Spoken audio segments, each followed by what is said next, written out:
মাত্র ১১ মাসে পবিত্র কোরআন শরীফ মুখস্থ করে তাক লাগিয়ে দিয়েছেন ১৩ বছর বয়সী মোহাম্মদ মাজহারুল ইসলাম সোহান।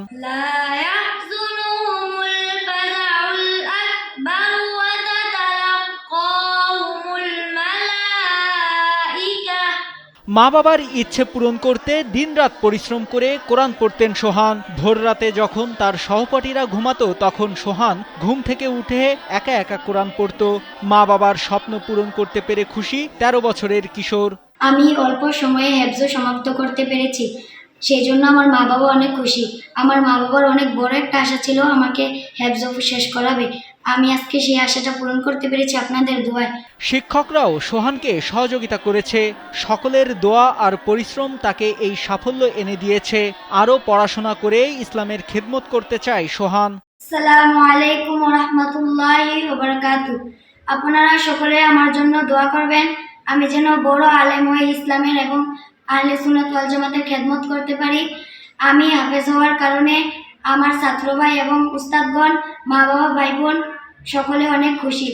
আপনার এসির গ্যাসের সমাধান হলো এসজিএস ও সিএনএস সার্টিফাইড ফোরন রেফ্রিজারেন্ট গ্যাস, যার বিশুদ্ধতা 99.98%। ফোরন, শান্তি যেখানে, নিঃশ্বাসে। অল্প সময়ে পুরো কোরআন মুখস্থ করার দৃষ্টান্ত স্থাপন করার সাফল্যে আনন্দিত তার সহপাঠী ও শিক্ষকরা। অতি অল্প সময়ে আলহামদুলিল্লাহ হেফজ সমাপ্ত করছি। সম্মানিত দেশবাসীর কাছে আমি তার জন্য দোয়া চাই, আপনারা সকলে তার জন্য দোয়া করবেন, সে যেন বড় আলেম হয়ে ইসলামের খেদমত করতে পারে।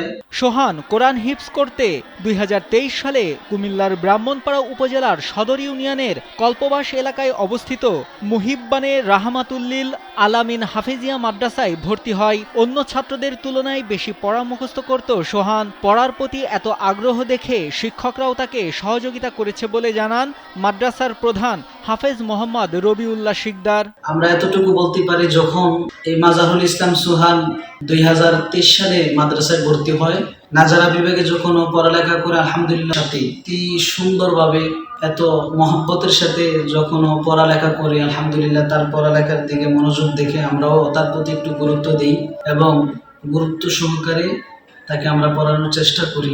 ব্রাহ্মণপাড়া উপজেলার শীদলাই ইউনিয়নের পূর্ব পোমকারা এলাকার সৌদি আরব প্রবাসী মোহাম্মদ সোহেল রানা ও মেরিনা আক্তার দম্পতির ছেলে সোহান। অল্প সময়ে কোরআন মুখস্থ করায় খুশি সোহানের বাবা মা সহ পরিবারের সবাই।